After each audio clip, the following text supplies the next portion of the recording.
Hey everybody, welcome to the Back to Brilliance podcast. We're your hosts, Henry and Joseph. Thanks for tuning in. We ask that you subscribe, leave a comment or review. It helps great people like you find our podcast.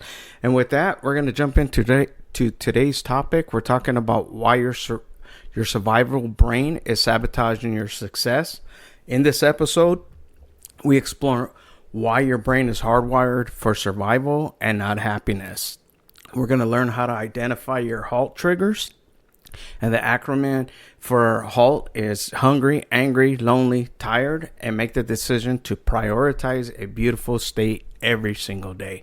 So with that, guys, I want to bring on our co-host, Joseph. Joseph, say what's up and take it away. Hey everybody, how's it going?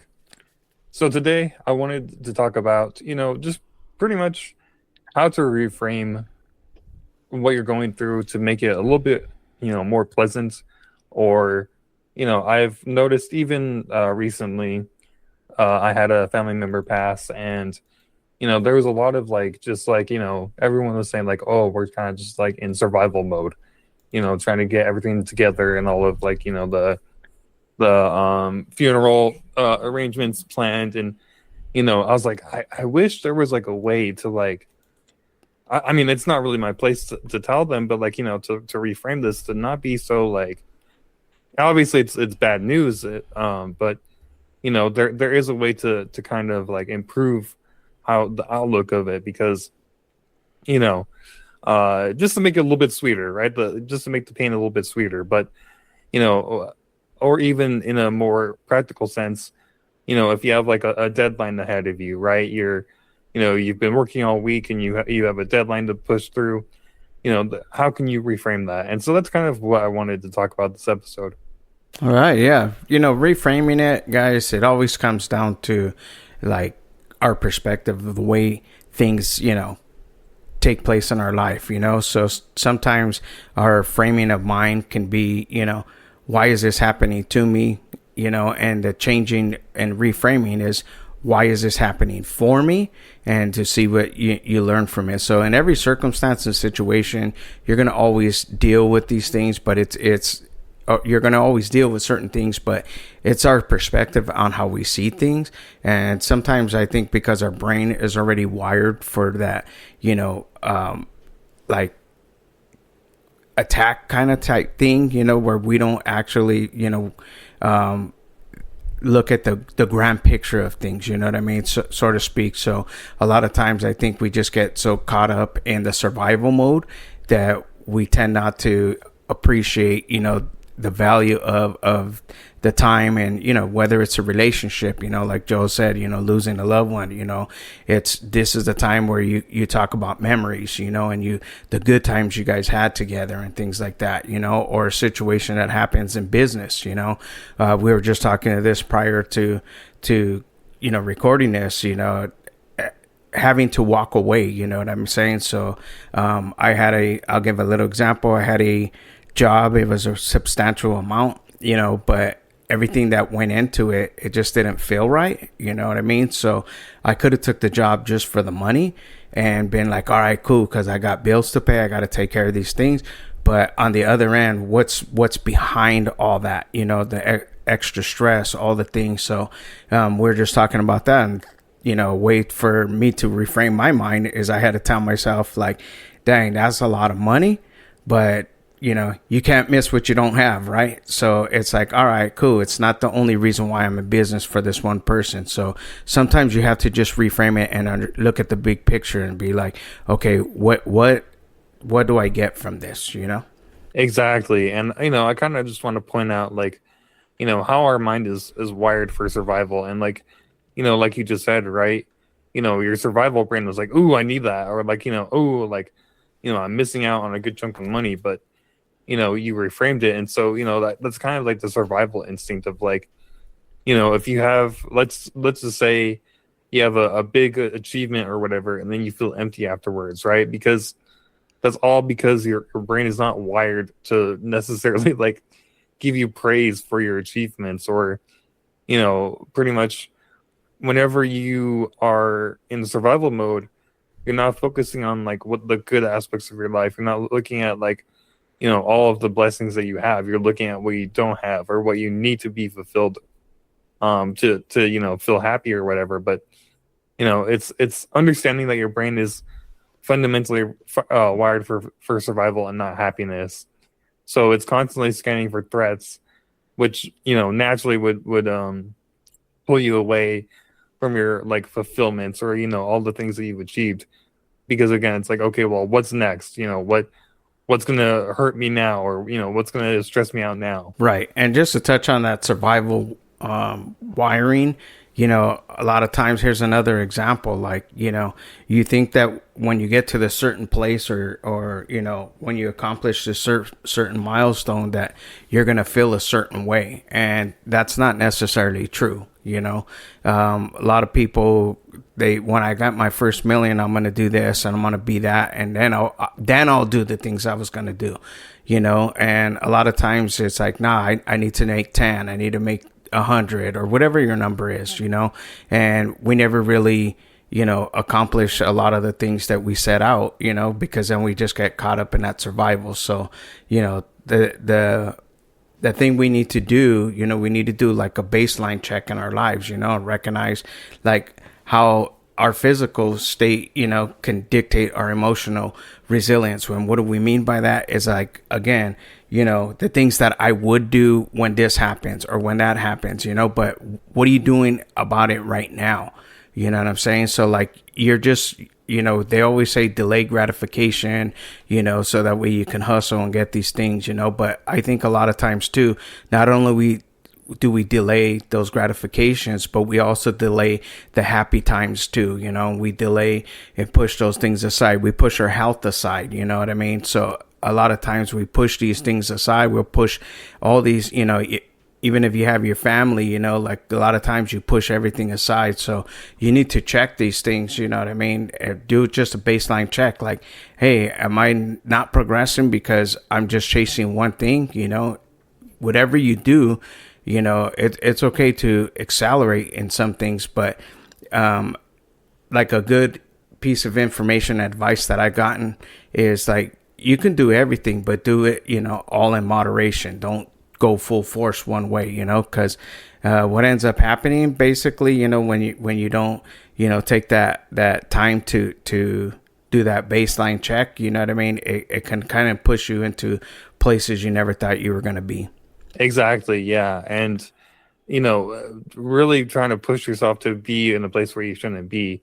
But really, it's more so about maintaining your internal state, because once you have your mind right, everything else kind of falls into line. And I see this everywhere now. Like, that's a big thing about what I was taught whenever I was working with my life coach was, once you get your mental right, your mental state right, everything else falls in line, right? If you we'll go into that into another episode, but also really pinpoint, what are you struggling with in the moment? Because yes, like the mental has to be right, but also if your physical attributes are not met, right, kind of like the Maslow's hierarchy of needs, then it's really hard to be in a positive state of mind, right? So, if you're hungry, angry, lonely, or tired, like we said, the HALT stuff, that's going to halt your productivity, because if you're hungry, you're not going to want to eat, or I'm sorry, you're not going to want to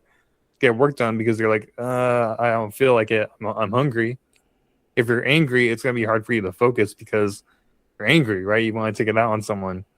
If you're lonely, which not to get too personal, but this one I'm very akin to, and for me personally, it's hard for me to get stuff done sometimes because I'm like, I feel down because I'm like, I'm lonely, and then tired, you could be very spacey, you could be all over the place, you can be on autopilot, you can try to get stuff done, and then the next day you look back at your work and like, how did I do that, or what was I thinking, right?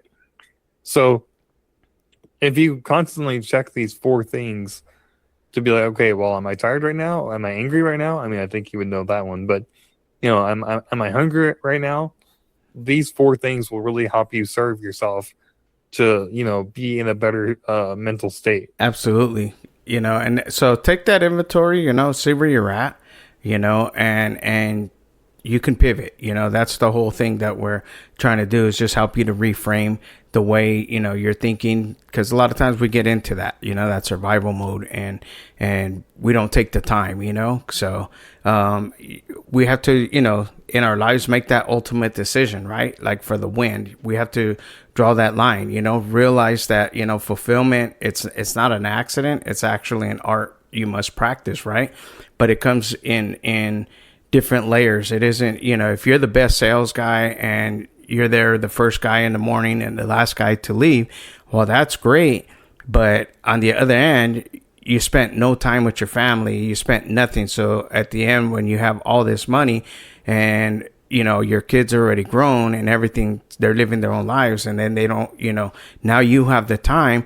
They don't have the time for you, not because they don't want to make that time. It's just like they don't know you. You're a stranger. You know what I mean? And that happens. I have people that I work with in the business, and that's their thing, and they're just like, man, I thought I did everything right, So a lot of times it was out of their struggle, you know what I mean, for survival, which kept them hungry and, again, angry. Those are emotions that we all deal with, right? Like lonely, tired, frustration and stuff like that. So, we have to stay committed, and finding that balance, So again, everything in moderation. Exactly. And, kind of like, just to piggyback off of what you said earlier, right? Like, drawing the line of saying I'm not going to accept like my my external circumstances, right? I'm not going to accept like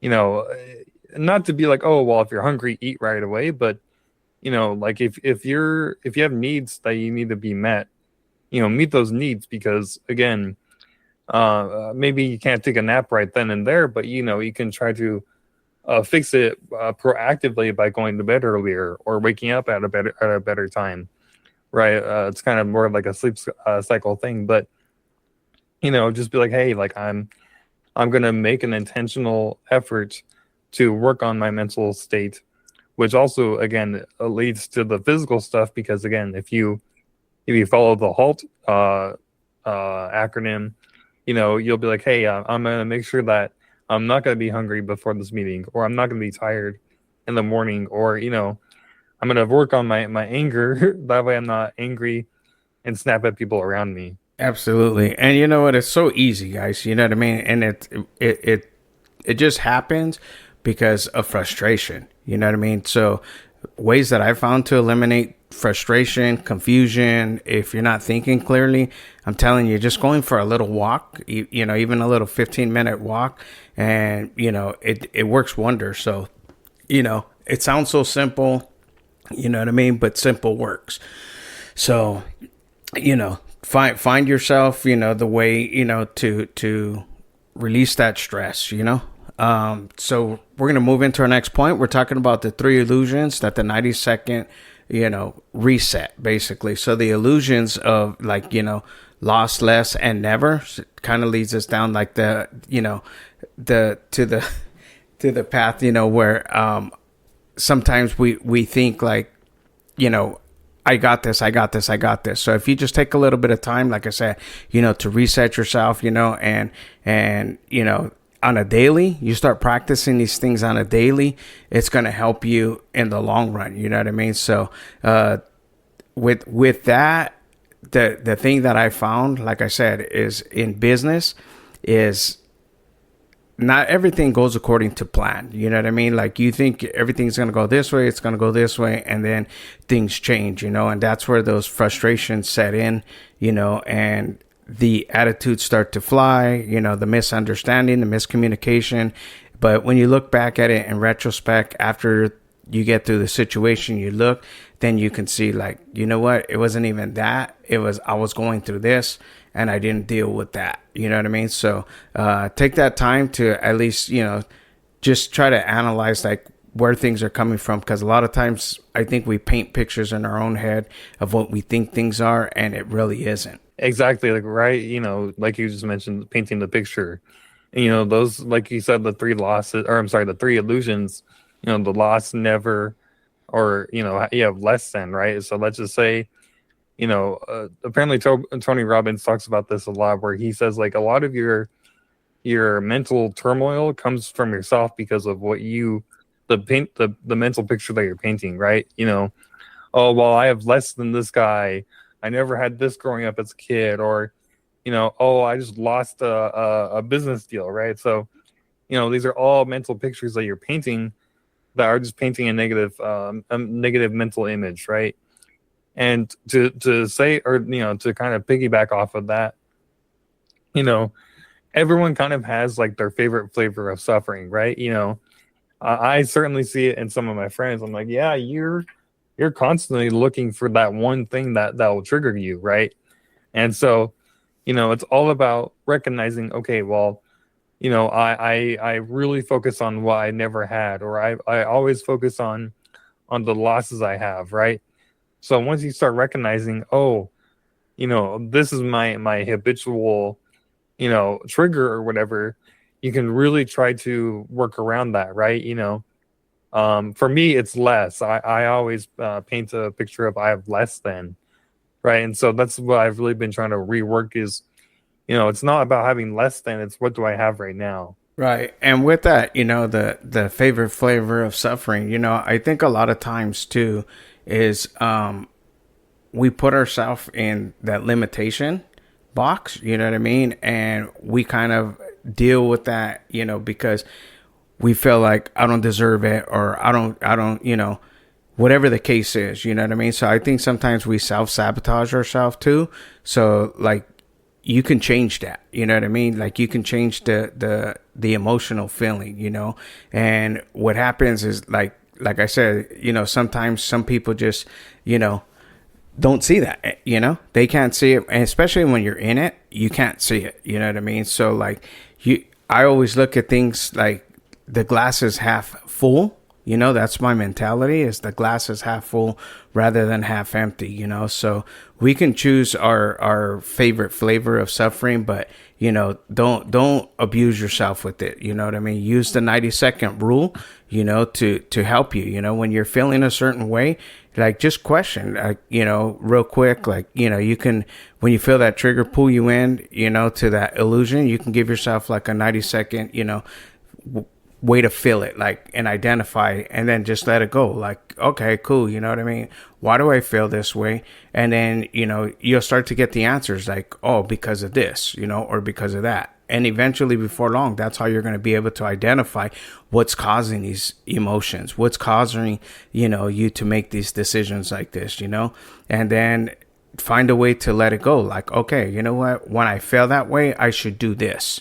When I feel that way, I should do that. You know what I mean? And you start to rewire the way you think. And so this is that 90-second rule that'll help you to get the win. Exactly. And kind of just to, kind of expand on that a little bit. One thing that I personally do, like whenever I start to like fall into that trap, I will legit like just say let it go, let it go. Like I'll kind of repeat it to myself. I'll like I'll feel it. I'll be like, okay, let me feel it for a couple seconds. Like let me acknowledge this feeling, and then I'll take a deep breath, and then I'll just tell myself, let it go, let it go, let it go, right? Until I kind of become, I guess, comfortable in that moment of being like, okay, I've acknowledged it, but now it's time to let it go, because me holding on to this, I can hold on to this for the rest of my afternoon or for the rest of the day, but it's not going to serve me it's not going to serve me, right? And so that will really help you immediately shift your focus by finding something that you appreciate, right? Or like, if you can do that, if you can shift your focus to something that you appreciate, what's something that's good in my life right now? What's something that I'm thankful for right now? That will really help you have an emotional anchor to something positive, right? So again, let's say you're feeling like like you're at a loss, right? Kind of like Henry, he could shift it to what is he thankful for, right? What does he have around him? And so that will really help you pull yourself out of that emotional trap. And again, just surrender to being happy, right? I mean, a lot of people, and myself included, like, we kind of don't allow us to be happy, right? We don't allow ourselves to just find the joy in things. We kind of get caught up in like the moment of like, oh, the economy's bad, there's war going on, there's, this and that, but just be like, hey, how can I surrender to being happy right now? How can I surrender myself to being in a better state of mind? And that does sound like a very abstract thing, but once you try to do it, it doesn't seem so abstract because again, it's all about trying to reframe your mind, right? How, even though there's a something bad going on, how can I pivot to something not so bad or not so bleak?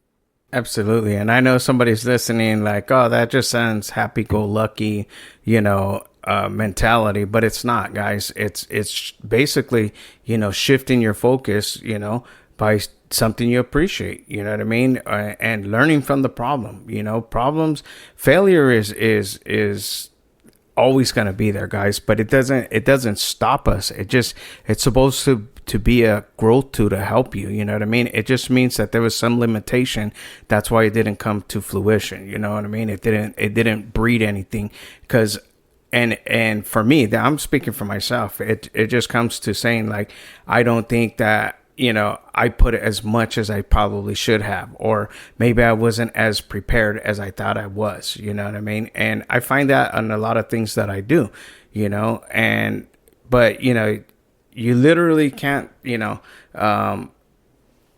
like change the way you feel, you know what I mean, unless you replace it with something, you know what I mean? So we can only tell our brain so much, but our brain's like, no, I'm wired this way because I've been like this for a long time, so we have to change it, so the one thing that I've seen is like, gratitude is probably like the key to unlock, a lot of doors, that hold us in bondage, so that's why we always encourage here, even to journal and stuff like that, because like you can sit here and be negative all day long and oh, the sky is gray today, so I'm not gonna go outside. I don't have 70-degree weather or whatever the case is. I don't have this out, but it's just being grateful for the things that you do have, and that's what tends to change our perspective, so the problems are still there, the situation's still there, but the difference is internally, when you start to, put in practice gratitude, things will change. And that's something that I've seen in my own life.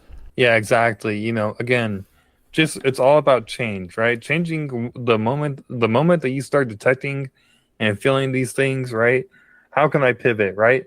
Obviously, allow yourself a moment to feel the emotion, but don't dwell on it, because once you dwell on it, well, now your whole, maybe your whole weekend is ruined, right? Maybe you think about, oh, this one customer did this to me, or my client did this to me, or I felt like this during this business meeting, and then it kind of just ruins the whole mood, right? And so all of this is to say, like, don't allow it to ruin your mood, right? How can I be happy in this moment even though I'm feeling down?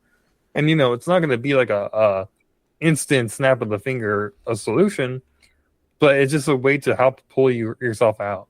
Absolutely.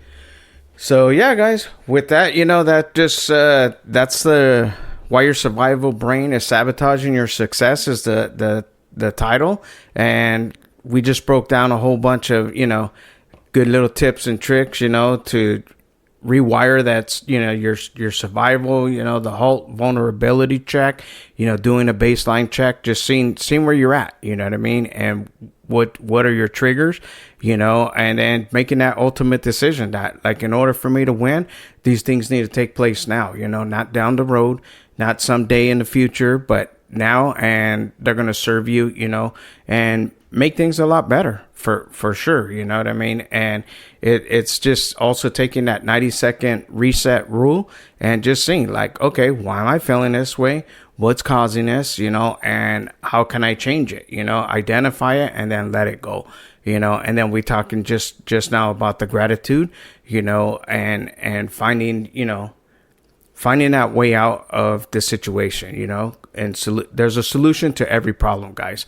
So with that, Joe, if you have any closing thoughts before we close out the podcast. Yeah, again, a lot of this episode is just about how can I pull myself out of the negative feeling, right? Because once we sit and dwell on it, then, you know, it's all a cascade from there. But I also want to give a shout out to our community, right? If you're an entrepreneur tired of doing everything alone, we have a community that combines self-growth tools, community support, and weekly structure to help you focus and follow through with whatever you're trying to do. So that's at backtobrilliance.com. If you scroll down to our community section, you'll be linked up with like-minded people like you. Well said. All right, guys. Well, thank you for tuning into our podcast. Don't forget to subscribe, leave a comment or review. It helps great people like you find our podcast. And with that, we're out. Till the next time, stay blessed. Have a good one.